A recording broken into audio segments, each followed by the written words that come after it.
దయచేయగాక. మత్తయి సువార్త 11వ అధ్యాయము 28వ వచనాన్ని చదువుకుందాం. అందరూ తెలిసిన వాక్యమే. ప్రయాసపడి భారము మోసుకొనుచున్న సమస్త జనులారా నా యొద్దకు రండి, నేను మీకు విశ్రాంతి కలుగజేతును. ఆమేన్. ప్రార్థన చేసుకున్నాము. ప్రేమ తండ్రి, దగ్గర నాయన మీకు వందనాలు, స్తుతులు, స్తోత్రాలు చెల్లిస్తున్నాం. ఇంతవరకు నాయన స్తుతులు, ప్రార్థన, పాటలు, ప్రార్థన, వాయిద్యాలు, చక్కటి ద్వారా మణిపొందినేసయ్యా. మీ లేఖ నుంచి రాత్రి మాతో మాట్లాడయ్యా. పరిశుద్ధాత్మ దేవుడా, నేను ఒట్టివాడిని, మట్టివాడిని, ఎవరికి మంచి లేని వాడిని ప్రభా. నాయన మీరు రాండయ్యా, మిమ్మల్ని ఆహ్వానిస్తున్నాము. మీకు కొద్ది నిమిషాలు మాకు అర్థమయ్యే రీతిగా మాట్లాడడానికి ఒక దయచేయండి నాయన. మాకు వినుబుద్ధి పుట్టించు నాయన, మాకు వినుబుద్ధి పుట్టించు నాయన. వినుబుద్ధి పుట్టి కూడా చెల్లి చూస్తున్న అపవాదిని దూరపరిచి నాయన మాకు వినుబుద్ధి పుట్టించే ఈ మాటలు మాకు నేర్పయ్యా. మీరే మాట్లాడమని యేసయ్య శ్రేష్టమైన నామంలో అడిగి వేడుకొని ప్రార్థన చేస్తున్నాము తండ్రి. యేసు ప్రభువారు నేటి వరకు మనము ఆయన పుట్టు గురించి చెప్పుకున్నాం. ఇంకా ఎన్నో మిగిలిపోయి పుట్టు గురించి మనం పోయిన గురువారం ఆయన పుట్టిన విషయాలు పోయిన గురువారంతో ముగించుకున్నాం. మరి ఆ రోజు మనం చెప్పుకున్న ఆయన ప్రత్యేకంగా గొర్రెల కాపర్ల వద్దకే వచ్చాడు. ఆ గొర్రెల కాపర్లు ఎవరో ఏంటనే విషయాలు మనం అందరం తెలుసుకున్నాం. ఇంకా చాలా విషయాలు మిగిలిపోయి మళ్ళీ ఆ సంవత్సరం వస్తే దేవుడి దయ వల్ల మనం భూమి మీద బ్రతుకుంటే చెప్పుకుంటాం. హల్లెలూయా, వింటాం. కనుక ఈరోజు మీకు చెప్పే విషయం ఏంటంటే, ప్రయాసపడి భారం మోయిచున్న సమస్తమైన జనులారా నా యొద్దకు రండి, నేను మీకు విశ్రాంతినిస్తాను. ఎందుకు యేసు ప్రభు వారి లోకానికి వచ్చాయంటే, ప్రయాసంతో భారం మోస్తున్న మనలను మనకు విశ్రాంతిని ఇవ్వటానికి, మనకు క్షేమాన్ని ఇవ్వటానికి, మనలను ఆదరిస్తానికి, మనలను ఆదుకునటానికి ఆయన మనం పిలుస్తున్నాడు. రండి, మీరు ఏ ప్రయాసం ఉన్నారో ఆ ప్రయాసం అంతా విడిచిన ఎంతకు రండి, నేను మీకు విశ్రాంతి అంటే సమాధానము, నెమ్మది అని నేను కలగజేస్తానని చెప్పి యేసయ్య పిలుస్తున్నాడు.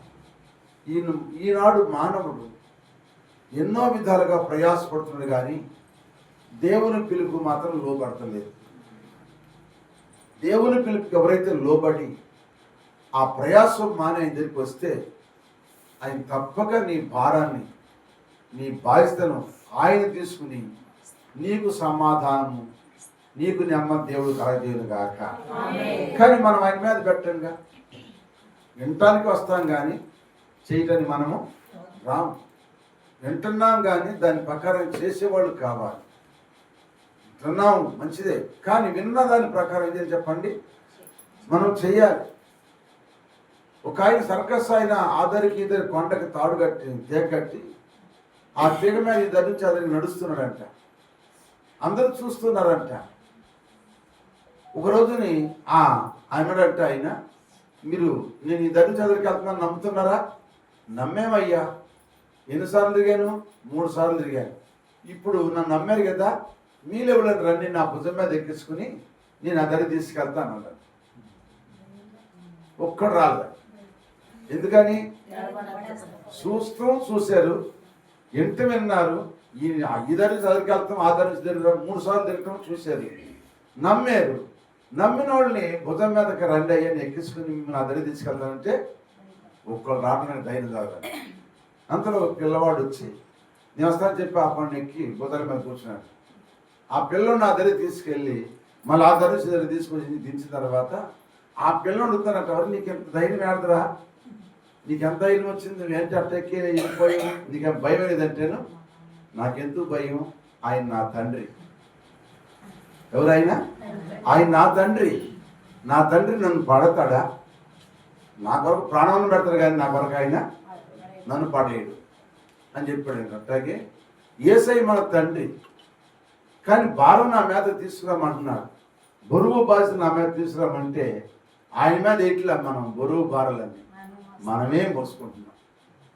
అందుకే మనకు విశ్రాంతి లేదు, మనకు నెమ్మది లేదు, మనకు సమాధానం లేదు. కనుక మనం ఎందుకు వేయలేకపోతున్నామంటే వింటున్నాం కానీ గ్రహిస్తట్లేదు. ఆ క్రియరూపంగా మనము చేయలేకపోతున్నాం. నువ్వు ఎప్పుడైతే క్రియరూపంగా చేస్తావో తప్పక నీ భారాన్ని ఆయన మోసి నిన్ను తేలిపరుస్తాడు, నీకు సమాధానం ఇస్తాడు. కానీ నువ్వు వేయలేకపోతాను. ఎందుకంటే నీళ్ళు ఏముందంటే అవిశ్వాసం ఉంది.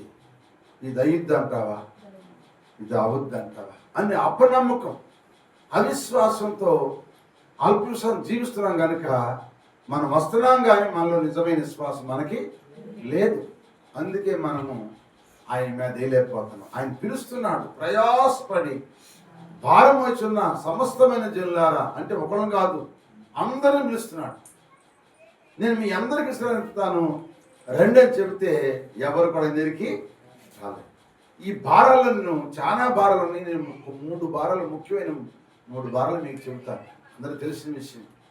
మొదటి భారం ఏంటంటే అప్పుల భారం ఉంది మనిషికి. ఏ భారం ఉంది? అప్పులు లేనివాడు ఎవరు ఇక్కడ చేయొద్దని ఒకసారి నాకు. అప్పులు లేనివాడు ఒక్కళ్ళు చేయొద్దాను. ఎవరు లేవు అప్పులు కదా, నీకు అప్పులు లేవు, నువ్వు దేవుడు దీవించిన కాదు. ఇక్కడ ఉన్న వాళ్ళందరికీ అప్పులు ఉన్నాయి. ఉన్నాయా లేవా? లేవా? మన అందరికి అప్పులు ఉన్నాయి. చూడండి, మన 50 మందిలో ఒక కాయని లేదంట అప్పు. దేవుని స్తోత్రం. కనుక ఆయన ధన్యుడు. కనుక మనందరికి అప్పులు ఉన్నాయి. ఈ అప్పుల భారం ఎవరి మీద వేయాలి? ఇప్పుడు మనము దేవుని మీద వేయాలి. దేవుని మీద వేయి మనం ఈ అప్పుల భారాన్ని. దేవుని మీద వేస్తే ఈ అప్పులన్నీ ఆయన తీర్చును గాక. ఎలా తెలుస్తారు అంటే చెబితే ఇప్పుడు వాక్యం చూద్దాం. రాజుల 2వ గ్రంథం 4వ అధ్యాయం మొట్టమొదటి వచ్చింది. రాజుల 2వ గ్రంథము 4వ అధ్యాయం మొట్టమొదటి వచ్చింది. అంతటా ప్రవక్తల శిష్యులలో ఒకని భార్య నీ దాసుడైన నా పెనిమిటి చనిపోయాడు. అతడు యెహోవా యందు భయభక్తులు గలవాడై ఉండెనని నీకు తెలిసే ఉన్నది. ఇప్పుడు అప్పుల వాడు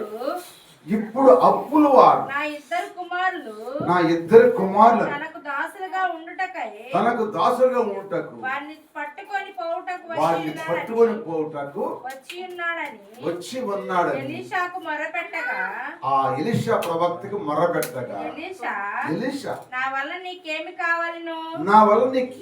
కావాలను, ఇంట్లో ఏమి ఉన్నదో అది నాకు తెలియజెప్పమనెను. ఇంట్లో ఏముందో నాకు తెలియజెప్పమనెను. అందుకు ఆమె నీ దాసురాలైన నా ఇంటిలో నూనె కుండ ఒకటి ఉన్నది, అది తప్ప మరి ఏమీ లేదని చెప్పిందంటే ఎవరికి? ఎలీషా ప్రవక్తకి. ఎలీషా కూడా 12 మంది శిష్యులు ఉన్నారు. పాత నిబంధన కాలంలో ఎలీషా ప్రవక్తకి 12 మంది శిష్యులు, క్రొత్త నిబంధన కాలంలో యేసు వారికి 12 మంది శిష్యులు. ఆ 12 మంది శిష్యుల్లో భక్తి గల్లవాడే చనిపోయాడు, కానీ అప్పులు ఉన్నాయి. భక్తి గల్లవాడే కానీ చెప్పండి చనిపోయాడు, అప్పులు మాత్రం మిగిల్చిపోయాడు. భార్య ఉంది, బిడ్డలు ఉన్నారు.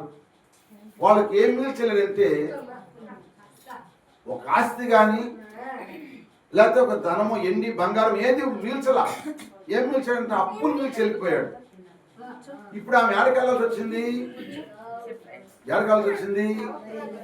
ఆ దైవజను వచ్చింది. అయ్యా దైవజనుడా, నా భర్త భక్తి గలవాడని నీకు తెలుసు, కానీ చనిపోయాడు. ఇప్పుడు అప్పుడు వచ్చిన 2 బిడ్డలను తీసుకెళ్ళిపోతున్నారు. ఎందుకు? దాసులుగా చేయటానికి. నా బిడ్డలను ఎంతో గారాబంగా పెంచుకున్నాను. నా బిడ్డలను భవిష్యత్తులో ఉన్నతమైన స్థానం ఉంచుకోవాలని ఆశపడుతున్నాను.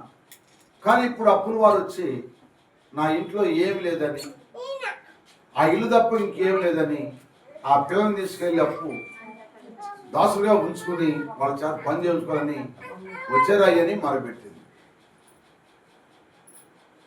ఆ మొర విన్న ఆ దైవజనుడు అంటాడు, అమ్మా నా వల్ల నీకేం కావాలి, అయినా నీ ఇంట్లో ఏముందో ఒక మాట చెప్పు అంటే ఆమె ఏం చెప్పింది? ఉన్న సంగతి చెప్పింది, అబద్ధం చెప్పలేదు. సోదరం చెప్పండి. ఉన్న సంగతి ఏంటంటే, అయ్యా నూనె కొండ ఒకటి తప్పగా నా ఇంట్లో ఇంకేమీ ఉన్న వాస్తవం చెప్పింది. ఇవాళ మనం ఉన్న వాస్తవం చెప్పుకోవాలి. ఉన్న వాస్తవాన్ని దేవునికి మనం చెప్పుకుంటే దేవుడు సమస్త కార్యములు మన పట్ల జరిగించును గాక. ఉన్న వాస్తవాన్ని దేవుని చెప్పు. స్నేహితులు చెబుతావు, వాళ్ళే చెబుతావు. వాళ్ళు చెప్పినంత మాత్రాన నీకు అవసరం తీర్చరు, నీ సమస్యకు పరిష్కారం వారు చేయరు. కానీ నీ ఉన్న వాస్తవాన్ని దేవుడు చెబితే దేవుడు తప్పక నీ పట్ల కార్యాన్ని జరిగిస్తాడు. ఎలీషా దేనికి సాదృశ్యం అంటే యేసుప్రభువు వారి సాదృశ్యం కనపడుతున్నాడు. ఇప్పుడు ఈ యధవరాలు సంఘానికి సాదృశ్యం కనపడుతుంది. భర్త చనిపోయాడు. ఇప్పుడు ఉన్న ఒక్క మాట చెప్పింది ఏంటంటే, నా ఇంట్లో నూనె కూడా తప్పక ఇంక నా యొద్ద ఏమీ. అప్పుడు అన్నాడు, ఉన్న వాస్తవం చెప్పింది కనుక ఏంటంటే, అమ్మా నువ్వు నీ బిడ్డలను ఊళ్ళో పంపించి కాస్త అప్పుగా కుడలో అప్పు తెచ్చుకో, అరువు తెచ్చుకో. అరువుమని అడుగు, అరువు అంటే అప్పుగా అడుగు తెచ్చుకో అంటే అప్పులున్నా మీద ఇంకా అప్పులు అడుగుతున్నా అడగమని చెబుతున్నాడు. ఎవరు? ప్రవక్త ఎలీషా. ఏం అప్పులు ఉంటే ఇంకేం అప్పులు అడగమంటున్నాడు? కొండలు అప్పుడు తెచ్చుకోమంటున్నాడు. ఆ మాటకి ఏమైద్దామా? అవి ఇప్పటికీ అప్పులు ఉన్నాయి అని ఎవరు మా ఇంటికి రావట్లేదు. ఇప్పుడు అడిగితే కొండ ఎత్తారా మాకు అప్పు? కొండ అప్పులు తెచ్చుకోండి. మళ్ళీ ఆ కొండ ఎత్తుకెళ్ళి అప్పు తెచ్చితే నా కొండ వేడ తెచ్చిస్తా నువ్వు అని ఈరేమో అనుమానిస్తరా, సందేహించరా. ఆ దైవజనుడు చెప్పిన ప్రకారంగా బిడ్డల్ని ఊళ్ళో పంపించింది. కొండలని తెప్పించుకుని తన ఇంటి నిండా పెట్టుకొని తలుపేసుకుంది. ఆయన చెప్పిన ప్రకారం నూనె బాస్తుందంట. నూనె బాస్తుందంటే ఏమవుతుంది అంట? కుండలు నిండిపోతున్నాయి కానీ కుండలో నూనె మాత్రం తరగట్లేదు. ఆ కుండలు నిండిన తర్వాత తలుపేసి మళ్ళీ ఆయన దగ్గరికి వచ్చి అంటుంది, అయ్యా కుండలు నిండిపోయి అంటే అప్పుడు ఆ నూనె అమ్ముకుని అప్పులు తెచ్చుకుని మిగిలిన దాంతో నీవు నీ బిడ్డలు శుభ్రంగా సుఖంగా బతకమని చెప్పాడు. అప్పులు తీరిపోయి చెప్పండి, అప్పులు భారం తీరిపోయింది. బిడ్డలకు మళ్ళా సుఖంగా జీవిస్తానికి సమృద్ధి ధనము దేవుడు ఆమెకి.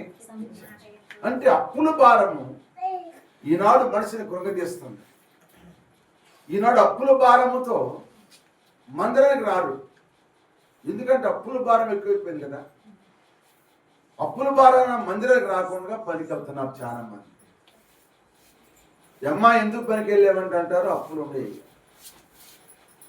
మందిరానికి వస్తే ఏమొచ్చింది? పనికి వెళ్తే 500 వస్తున్నాయి, లేకపోతే 700 వస్తున్నాయి, లేకపోతే చెప్పండి 1000 రూపాయలు వస్తున్నాయి. అప్పు తీర్చుకోవాలయ్యా. అందుకని మందిరం రావడం పడతలేదు అయ్యా చెప్తున్నారు కొంతమంది. కొంతమంది కొన్ని రకాలు చెబుతున్నారు. అలా సమయం ఉండి కూడా పని మీద ఉన్నామని చెప్తారు, అబద్ధాలు ఆడతారు. కొంతమంది ప్రయాసపడతారు చాలా మంది. ఎందుకంటే అబద్ధాలు ప్రయాసపడతారు. ఆ మాట ఇరిమియా గ్రంథంలో 9వ అధ్యాయము 6వ వచనం చదువమ్మా. ఇరిమియా గ్రంథము 9వ అధ్యాయంలో నీ నివాస స్థలము కపట్యము మధ్యనే ఉన్నది. వారు కపటులై నన్ను తెలుసుకున్న ఉన్నారు. ఇదే యెహోవా వాక్కు. చెప్తున్నావా? సత్యము పలుకక ప్రతివాడును, 5వ వచనం చదువు. సత్యము పలుకక ప్రతివాడును, సత్యము పలుకక ప్రతివాడు తన పొరుగువాణ్ణి వచించుచును, తన పొరుగువాని వంచుచు, అబద్ధములాడుట తమ నాలుకలకు అబద్ధములాడుట తమ నాలుగులకు అభ్యాసము చేసి అభ్యాసం చేసి ఉన్నారు. ఎదుటి ఎదుటివాని తప్పులు పట్టవలని పట్టవలని ప్రయాసపడుదురు. ఏం పడతారంట వాళ్ళు? ప్రయాస. ఆమె తప్పులు కనపడవు. ఎదుటివాని తప్పులు ఎత్తుకేవాళ్ళు ఈనాడు కోడి మంది ఉంటారు. ఉన్నారు లేదా? నా తప్పు నేను చూసుకోను. గురిగంజ అనుకుందంట నా ఎంత ఎర్రగా ఎవరు లేనుకుందంట. దాని కింద నా నలుపు తెలీదా? దాన్ని కప్పేసింది. పై ఎరుపు చూపిస్తుంది కానీ లా నలుపు చూపించదు. ఈనాడు ప్రజలు కూడా అట్లాగే ఎదుటివాని తప్పులు ఎదుగుతానికి ప్రయాసపడుతున్నారు. ఎదుటివాని తప్పులు మనం ఎదగాల్సినంత ప్రయాసం మనకు లేనే అసలు లేనట్టు నాకు నేను చూసుకొని చాలు. చెరుపు దినం రాబోతుంది త్వరగానే. అల్లోయ ఎప్పుడు వెళ్ళిపోతుందో తెలియదు. అందరి రాసి అట్టు పెడుతున్నాడు అక్కడ గ్రంథంలో. అందరి రాస్తాడు.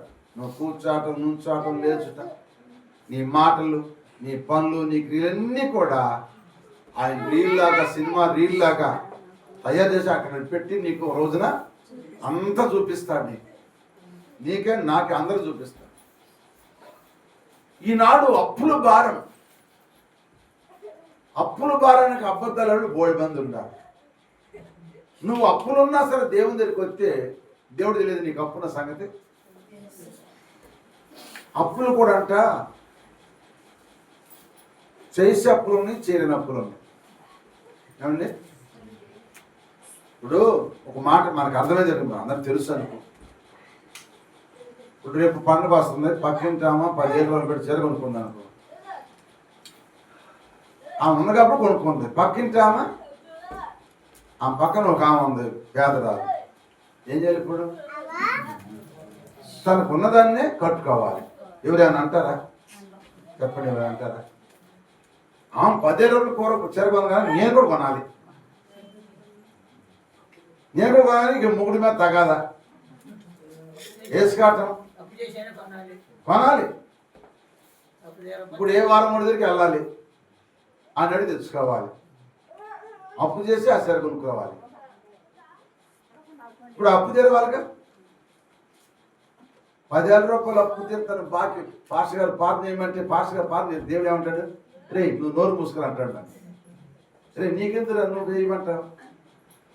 అది 10,000 రూపాయలు అప్పు చీర కొనుక్కున్నందుకు నువ్వు పాలన చేస్తే నేను ఇప్పుడు అప్పు తెరవాలా అని అంటావు దేవుడు? అలాంటి వాళ్ళు ప్రార్థన చేసినా కూడా ప్రార్థన ఆలకించాడు.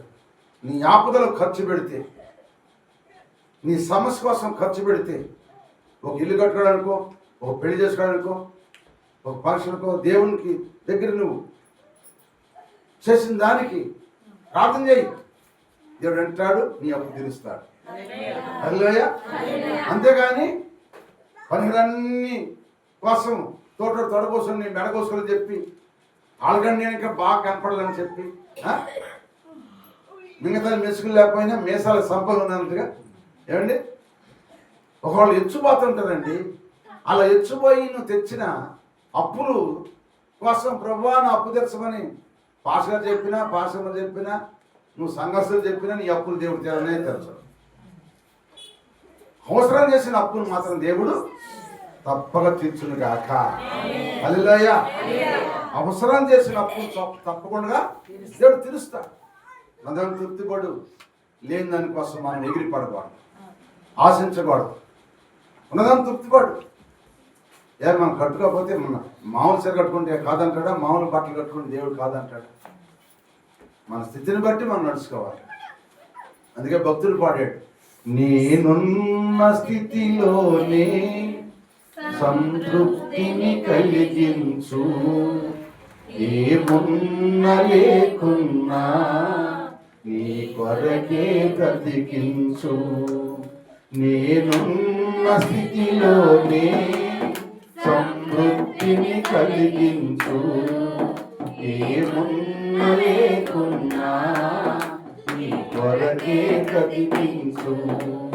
కష్టాలు ఎదురైనా నా యాత్రను సాగించు, నష్టాలలోనైనా ఎదుట నేర్పించు. కష్టాలు ఎదురైనా నా యాత్రను సాగించు, కష్టాలలోనైనా స్తుతి చేయుట నేర్పించు. నేనున్న స్థితిలోనే సమృద్ధిని కలిగించు, నేనున్న లేకున్నా నీ కొరకే బ్రతికించు. అంతే, ఉన్నదాంతో తృప్తిపడాలి, లేని దాని కొరకు మనము ఆశపడకూడదు, అప్పులు చేయకూడదు. అలా చేసి నువ్వు భారాన్ని పెంచుకుని, చాలామంది అప్పుల పాలైపోయారు, విశ్వాసులు అప్పుల పాలయ్యారు, సేవకులు. కొంతమంది సేవకులు మందిరాలు అమ్ముకుంటున్నారు, కొంతమంది సేవకులు అప్పుల పాలై మందిరాలు అమ్ముకున్న సేవకులు ఉన్నారు. అప్పుల పాలు విశ్వాసులు, ఇళ్ళు తాకబెట్టుకున్న వాళ్ళు, ఇళ్ళు వదిలిపెట్టి పారిపోయిన వాళ్ళు, దేశ నిమ్మలో తిరిగేవాళ్ళు, దేవుని నామానికి అవమానం తెచ్చేవాళ్ళు ఈనాడు ఎంతో మంది ఉన్నారండి. అందుకే ప్రయాసపడి భారం వస్తున్న సంవత్సరం జిల్లా నాయకుడు రండి అంటున్నాడు. నీ అప్పులుంటే ఆయన దగ్గర రా, నువ్వు ఎందుకు చేసావు అప్పు ఆయన చెప్పు, ఆయన తీర్చగలడు. ఆయనకు అసాధ్యమైంది ఏది లేదు, ఆయన తీర్చగలడు, ఆయన తీరుస్తాడు. ఎలా తీర్చాలో ఆయనకి తెలుసు. ఒక వ్యక్తి 500 దినాలు అప్పు ఉన్నాడు, ఒక వ్యక్తి 50 దినాలు ఉన్నాడు. ఇద్దరు అప్పు చెల్లించలేకపోతే ఇద్దరు వేడుకున్నారంట ఆ రాజుని, ఇద్దరిని దేవుడు క్షమించాడంట. సోదరం చెప్పండి, వద్దు కట్టదు పో అన్నారంట. అలాగే మనము కూడా మనకున్న స్థితిలో మనం ఉన్న అప్పు కొరకు ఆ తల్లి ఏ విధంగా దైవజనుడికి వచ్చి వేడుకుందో, తన సంగతి అంతా చెప్పిందో, అది విన్న దైవజనుడు చెప్పిన ప్రకారం చేయమన్నాడు, చేసిన ప్రకారం చెప్పిన ప్రకారం చేసింది. అప్పులు తీరిపోయి విశ్రాంతి కలిగి. హల్లెలూయా. ఎవరు తీరుస్తారు మన అప్పులు? ఆయనే తీరుస్తాడు. మరి ఆ కొండ ఏంటి, అన్ని కొండలు నింపడానికి కారణం ఏంటి? నూనె వస్తుంది, దేవుడు పంపిస్తున్నాడు కనుక. అందుకని మన అప్పులు భారంతో ఉన్నావా? నీ విన్న అప్పులు భారం ఉన్నా నువ్వు దేవుని మందిరం మానకుండరా, దేవుడిని అప్పులు తీర్చును గాక. నువ్వు అప్పులు మాల నేస్తానంటే దేవుని సన్నిధికి రావు, చెప్పండి, పనికి బావు, ఇంటికాడ కూర్చొని ఆలోచిస్తాను. ఇంటికాడ కూర్చొని ఆలోచిస్తే తీరుతాయి అప్పులు? ఏమి తీరు. అప్పు చాలా ప్రమాదం. అప్పు వల్ల నిద్ర రాదు, అవమానం పాలైపోతారు, బయటికి వెళ్ళాలంటే భయం, ఇచ్చిన వాళ్ళకి ఏం చెప్పాలని తల ఉంచుకోవాల్సి వచ్చింది. అందుకని అప్పు అనవసరంగా చేయమాకండి. వందనాలు చెప్తున్నాను మీకు అందరికీ. హల్లెలూయా. అవసరమైతే చెయ్యి, దాన్ని దేవుడు తీరుస్తాడు. అదే చెప్పండి, అవసరం చెయ్యి అప్పు, దేవుడు తప్పగా. కానీ అవసరం లేని దాని కొరకు నువ్వు అప్పు చేసి పప్పు తినమాక. సోదరం చెప్పండి, వీళ్ళు అప్పు చేసి పప్పు తినేది ఎంతమంది? ఏమండి, 150 రూపాయలు అంటే మన పండుగ పెట్టారు బలవా బస్టాండ్, జనం పరిగెత్తున్నారు. 150 రూపాయలు పెట్టి ఇంటికాడ వండు తినొచ్చుగా. ఏం వండుకోండి తప్ప, జనం పరిగెత్తున్నారు. ఎంత రుచి ఉందో అంత రోగం ఉంది దానిలో, అది తెలుసుకోవట్లేదు జనం. రుచిగల దాంట్లోనే రోగం ఉంది, చేదు కూరలో ఏ రోగము ఉండదు, ఆరోగ్యం ఉంది. హల్లెలూయా. కనుక ఈరోజు అటువంటి వాటి కోసం ప్రయాసపడుతున్నా. అందుకే ప్రయాసపడి భారం మోస్తున్నా, మీ అప్పులు నేను తీరుస్తాను అంటున్నాడు. ఇంతవరకు చేసేరేమో, నూతన సంవత్సరాలు చేయమాకండి. హల్లెలూయా. చేయమాక రోజు పోస్తున్నా బాధలేదు, దేవుడు చూసి నేను కను జారిపడి నీకు ఏదో విధంగా పెడతాడు. హల్లెలూయా. అంతే, చేయమాక. వాళ్ళు పక్కింటి వాళ్ళు మాసం కూర వండుకున్నా, చేపల కూర వండుకున్నా, నీకు లేకపోయినా సరే గంజి వస్తారు, కారం ఇస్తాను, దేవుడు చూసిన దేవుడు నీకు మేలు చేస్తాడు. ఒకరోజు నువ్వు కూడా కడపడి తినేటట్టుగా దేవుడు చేస్తాడు. అంతేగాని దాని గురించి నువ్వు అప్పు చేయమాక. ఈరోజు తిండి కోసం అప్పు, ఏమండి, నగల కోసం అప్పు, బట్టల కోసం అప్పు, ఫంక్షన్ల కోసం అప్పు, లైటింగ్లు వేయాలి, అవి వేయాలి, ఇవి వేయాలి, మ్యూజిక్లు పెట్టాలి, డీజే బాక్సులు పెట్టాలి, డ్యాన్సులు వేయాలి. ఇవన్నీ పెట్టుకుంటే మరి అప్పులు కాదు ఇవన్నీ. ఉన్నదాంతో తృప్తిపడితే దేవుడు ఆస్వాదించును గాక. టైం ఎంత అయింది? 9:10. దేవుని స్తోత్రం. హల్లెలూయా. ఇంకో మాట మీకు క్లుప్తంగా చెప్తాను చూడండి. రెండోది రోగాల భారం. ఒకటి అప్పుల భారము, రెండవది రోగాల భారం. చదవండి ఒక మాట, మార్కు సువార్త 5:25. మార్కు సువార్త 5:25.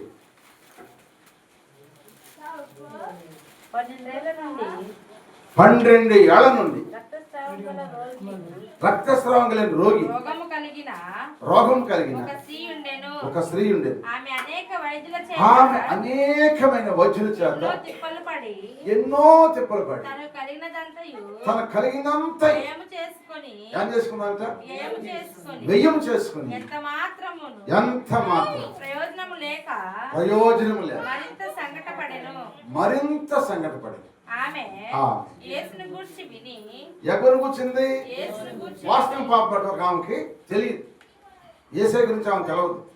అందుకే 12 సంవత్సరాల మధ్య రక్తస్రావ రోగంతో, ఆ బట్టలు జబ్బుతో తను కలిగిందంతా పెట్టేసింది రోగులకి, డాక్టర్లకు, వైద్యులకు పెట్టేసి. అయినా రోగం తగ్గలేదు, స్వస్థత రాలేదు, డబ్బంతా అయిపోయింది, ఏం లేదు, ఇక నైట్ అయిపోయింది. రోగాల భారం. ఈ భారంతో ఇప్పుడు పడి ఉంది. ఒకరోజు నేర్చుకున్న వారి గురించి ఇంతంట, ఆయన గొప్ప దేవుడు, ఆయన రోగుల్ని స్వస్థపరుస్తాడు అని ఎందంట. ఎంతో మంది స్వస్థపరుస్తున్నంట, నన్ను కూడా స్వస్థపరుస్తాడేమని చెప్పి ఏంటంటే శ్వాసంతో వెనకతట్టు వెళ్ళి ఆయన వస్త్రములను ముట్టెను. బాగుపడతా అనుకుంది, మనసులో అనుకుంది, వెళ్ళిపోయింది. యేసయ్యను ముట్టింది, వెంటనే రక్త కట్టెను కనుక బాధంతా 12 సంవత్సరాల మధ్య పడ్డ బాధ ఆ తల్లి ఎంత బాధపడిందో. ఆ బాధంతా ఎంతంట ఒక్కరెప్పట్లోనే, ఒక్క క్షణంలోనే ఆ బాధ అంతా ఏమైపోయింది అంటే ఇక స్వస్థపడిపోయింది. బాధ లేదు ఇక. ఒక్క సెకండ్లోనే, ఒక్క నిమిషంలోనే స్వస్థపడిందంట. హల్లెలూయా. ఉన్నాడు. ఎంతమంది రోగాలు లేవు? రోగాలు లేవా? అందరికీ ఉన్నాయి రోగాలు. ఎందుకంటే దేశం చెప్పిన మాట, అరికాలు మొలుకుని నన్నెత్తి వరకు అంట రోగాలు. అందరికీ కొన్ని రోగాలు. అరికాలు నన్నెత్తి వరకు కూడా అన్ని రోగాలే, గాయములే, పచ్చిపుళ్ళే, పిండబడలేదు, మత్తబడలేదు. రోగాలు ఎక్కువైపోతాయి. ఒక రోగం ఉంటే ఒక రాగం, రోగం తగ్గితే ఇంకో రాగం, రోగం తగ్గితే ఇంకో రాగం. రోగాల భారంతో ఉన్నారు ప్రజలు ఇప్పుడు. చిన్నవాళ్ళకి రోగాలే, పెద్దవాళ్ళకి రోగాలే, యవనస్తులకు రోగాలే. రోగం లేని వాళ్ళు లేనే లేరు. ఈ రోగాల భారంతో ఉన్న డబ్బంతా ఖర్చు పెట్టేస్తున్నారు, ఆస్తులు కూడా అమ్మేస్తున్నారు, అప్పులు చేస్తున్నారు. రోగాలు తగ్గట్లేదు.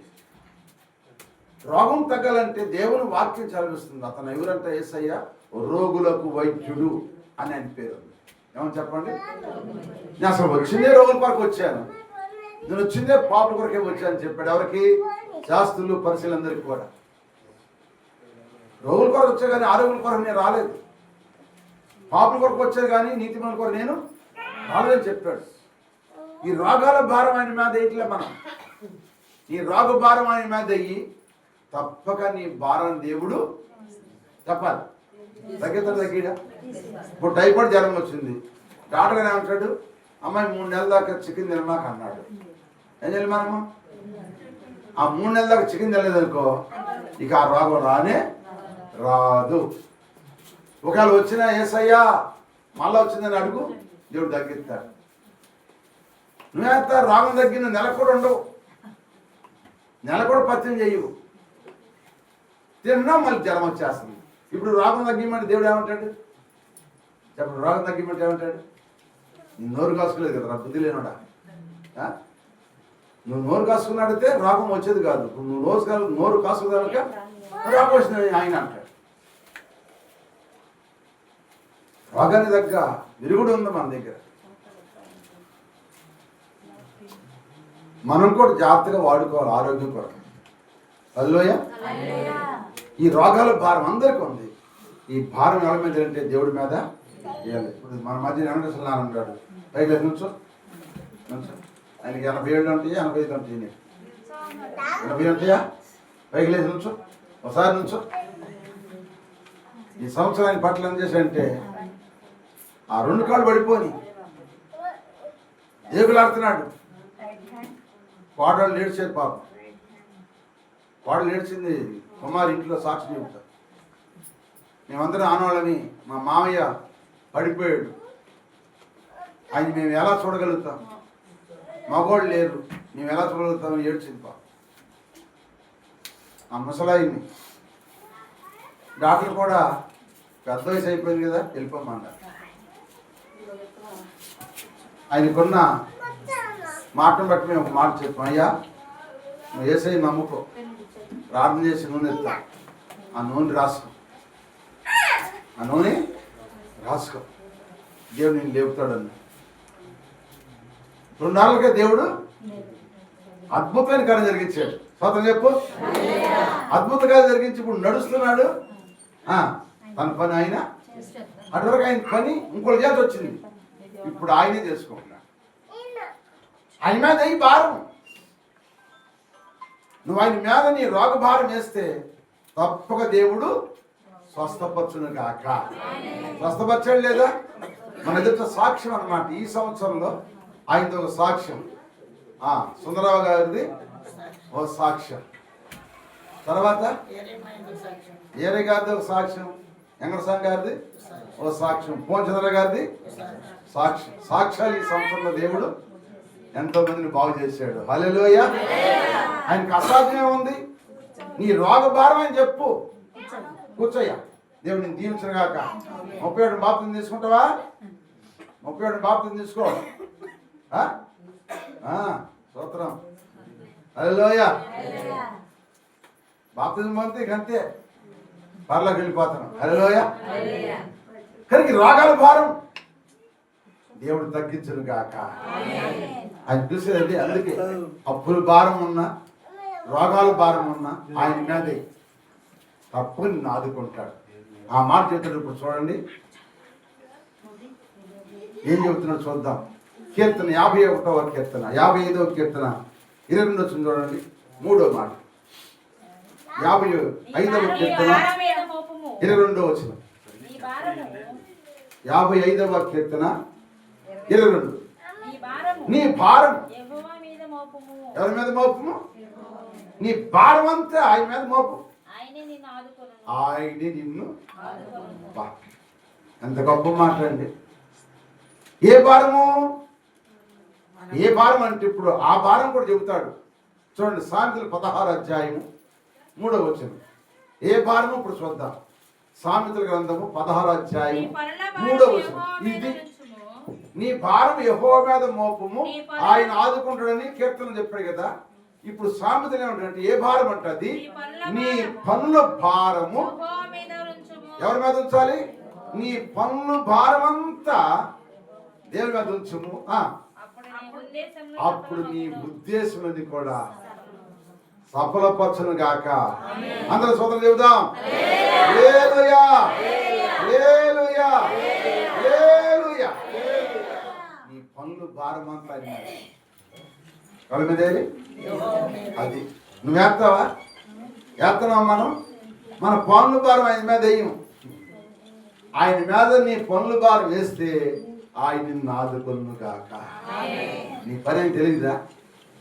ఇక నీకు తిరిగిలే సంగతి ఆయన తెలియదా? నీ బలహీనత సంగతి ఆయన తెలియదా? నీకున్న బాధ ఆయన తెలియదా? నీకున్న ప్రయాసం ఆయన తెలియదా? ఆయన ఎవరు చెప్పండి? మన దేవుడు ఎవరు చెప్పన్నా? చూస్తున్నాడు ఆయన. అందుకే అగరమ్మ తల్లి పేరు పెట్టింది ఏమని? చూస్తున్న దేవుడు. అగర భారం అంతా ఎవరు మోసారు? దేవుడు మోసి 12 మంది బిడ్డలు ఇచ్చాడు. అగరకోడికి 12 మంది రాజులు ఇచ్చాడు. 12 మంది మనవులకు తల్లి నాయనమ్మ అయింది ఎవరు? అగరమ్మ. 12 మంది మనవళ్ళు. ఆ 12 మంది మనవళ్ళు 12 దేశాలకి రాజులు అంటాడు. భారం ఆయన మీద వేసింది. చూస్తున్న దేవుడు. నీ పనులు భారం ఆయన మీద వెయ్యి. ఏ చిన్న పని వచ్చినా నువ్వు మందిరం మానేసేస్తావు.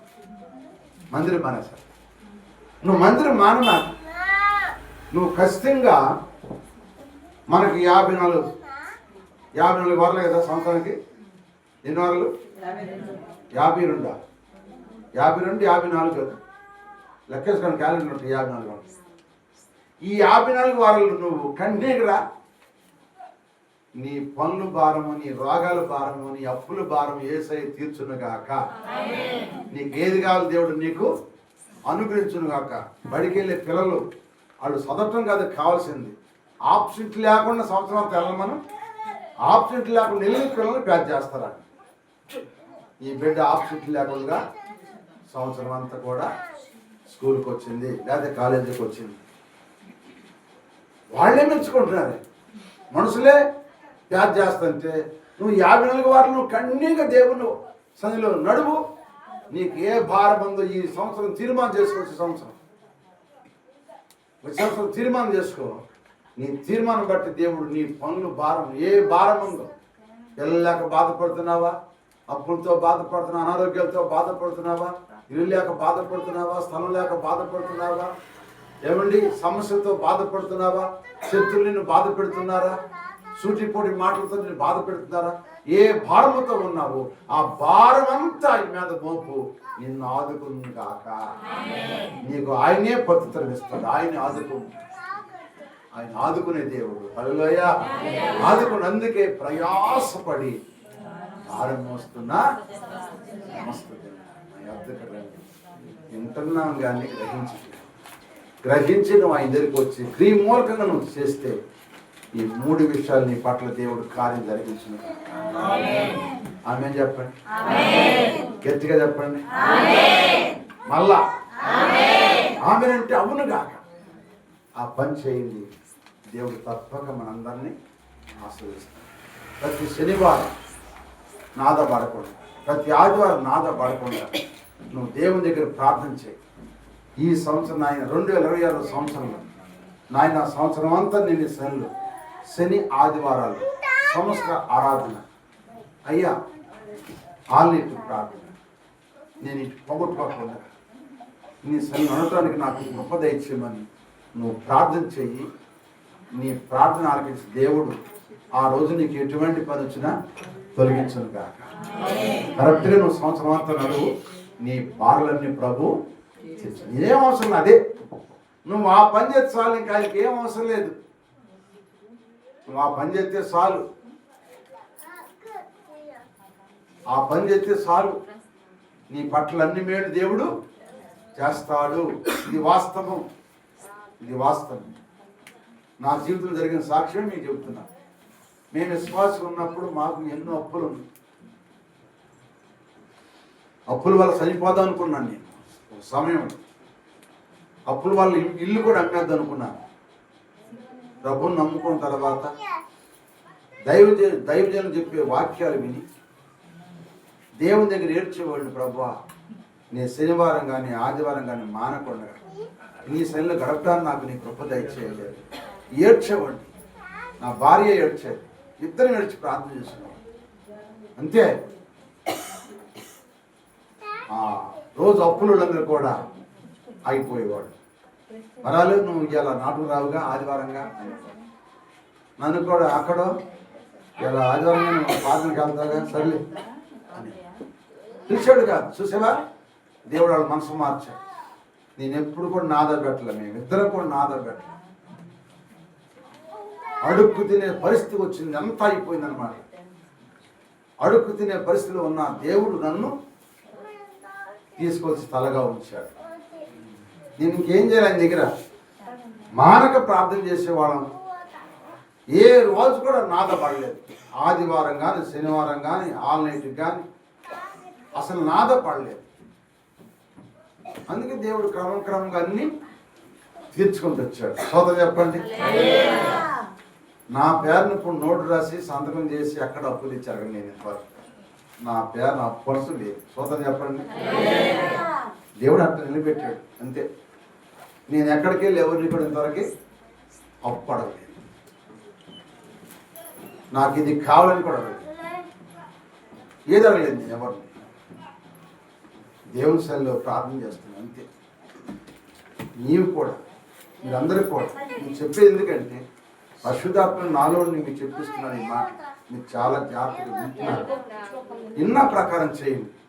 రోగం వస్తే సరే హాస్పిటల్కి వెళ్తలేదు. మనము రిక్షా కట్టిస్తున్నాం, ఆటో కట్టిస్తున్నాం, ఏమండి కారు కట్టిస్తున్నాం, హాస్పిటల్కి వెళ్తున్నాం లేదా? అలాగే దేవుని మందిరికి వస్తే ఏమైంది? నేను మోసుకొచ్చినా బాధ లేదు. యేసుప్రభు ఉన్నప్పుడు పక్షవాదగలని మంచం మీద పెట్టుకుని నలుగురు మోసుకొచ్చారంట. మోసుకొచ్చి ఇంట్లో కళ్ళు లేకపోతే నడికి పూడ తీసి క్షణం దించారంట. ఆయన చూసేమన్నాడు, ఆ విశ్వాసం చూసేమన్నాడు, కుమారా నీ పాపాలు క్షమించబడి పో అన్నాడు. అంతే. హల్లెలూయా. చూడండి ఏమైపోయింది, రాగం లేచాడు, పరుపెత్తులో ఇంటికి వెళ్ళిపోయాడు. నలుగురు మోసుకొచ్చి, మొత్తం నలుగురు మోసుకొచ్చారు. ఇప్పుడు నలుగురు కాదు, ఒక్కడే పరుపెత్తుకుని వెళ్ళిపోయాడు. చేయలేడు అద్భుతాలు అయినా. మన దేవుడు అద్భుతాలు చేసే దేవుడు, కానీ మనలో లేదు ఆ విశ్వాసం. నువ్వు తీర్మానం చేసుకో. శని ఆదివారాల గురించి ప్రార్థన చేసుకో. ఆన్లైన్ ప్రార్థన కొరకు ప్రార్థన చేసుకో. సంస్కారాలను పోగొట్టుకోవడం ప్రార్థన చేసుకో. దేవుడు నీ పట్ల అనుకోవడం నెరవేర్చుకోవద్దు. అప్పుడు అడుగు నన్ను. నెరవేర్చగల సమర్థుడు ఆయన. మాట ఇచ్చి తప్పే దేవుడు. మనం మాట ఇచ్చి తప్పుతాం కానీ ఆయన మాట ఇచ్చి తప్పడు. అందుకే లోకా సువార్త మొట్టమొదటి అధ్యాయం 37 ఉన్నది ఆ మాట. చదవండి ఆ మాట చెప్పి ప్రార్థన చేసుకుందాం. లోకా సువార్త మొట్టమొదటి అధ్యాయం 37 వచనం. దేవుడు చెప్పిన ఏ మాట చూడండి, దేవుడు చెప్పిన ఏ మాట అయినా నిరర్థకం కానేరదని ఆమెతో చెప్పాను. ఆమె చెప్పండి. దేవుడు చెప్పే ఏ మాట కూడా వ్యర్థం కాదు. భూమి ఆకాశాలను గతించిపోతాయి అంట, కానీ ఆయన మాటల్లో ఒక పొల్లు కానీ సున్న కానీ తప్పిపోదంట. హల్లెలూయా. గొప్ప దేవుడు, మాట ఇచ్చి తప్పే దేవుడు కాదు. ఆయన నీ పట్ల నెరవేరుస్తాడు. అబ్రహాం పట్ల మాట ఇచ్చాడు, గొప్ప ఆస్తిపరుడు చేశాడు. దావీదు పట్ల మాట ఇచ్చాడు, గొప్ప రాజుని చేశాడు. హల్లెలూయా. ఋతు పట్ల మాట ఇచ్చాడు, ఆ పోయే పొలనకే యజమానులను చేశాడు. పేద పిల్లని ఇస్తరికి మాట ఇచ్చాడు, షుషాను కోటకు మహారాణిగా చేశాడు. ఆయనకు అసాధ్యం ఏమో చెప్పండి. ఆయన దగ్గర మనం మాట ఇచ్చిన తర్వాత మనం కూడా నెరవేర్చుకోవాలి. బాప్తిసం పొందినప్పుడు మాట ఇస్తాము, మళ్ళీ మర్చిపోతాం. సోదరం చెప్పండి, మర్చిపోతాం. నేను అంటాను, బాప్తిసం పొందినప్పుడు అమ్మాయి మరి ఆదివారం శనివారం మానకుండా వస్తావా? వస్తాను. ఎంతమంది మానేశారు చూడండి. ఆదివారం ఎన్నిసార్లు మానేశారు, శనివారం ఎన్నిసార్లు మానేశారు. ఈ బాప్తిసం పొందినవాడే సోదరం చెప్పండి, మానలేదా? ఎంతమంది సంస్కారం మానుకున్నారు, ఎంతమంది ఆన్లైన్ ప్రార్థనలు మానుకున్నారు. ఎందుకు బాధ మన బాధలు చెప్పండి. మనం ఆయన పని కరెక్ట్గా చేస్తే ఆయన అంటారు మనకి అధికారం.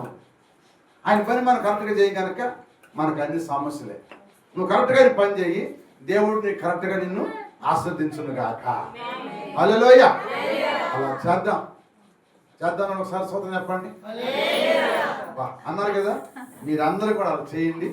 దేవుడు మీ బాధలన్నీ తీసివేసి మీ అందరికి సమాధానం ఇచ్చును గాక, మీ అందరికి విశ్రాంతినిచ్చును గాక, మీ అందరికి సంతోషం ఇచ్చును గాక. అట్టి కృప దీవెన నా పరమ తండ్రి ప్రభువైన యేసుక్రీస్తు వారు మనందరికి అనుగ్రహించును గాక. కళ్ళు వంచండి, ప్రార్థన చేసుకుందాం.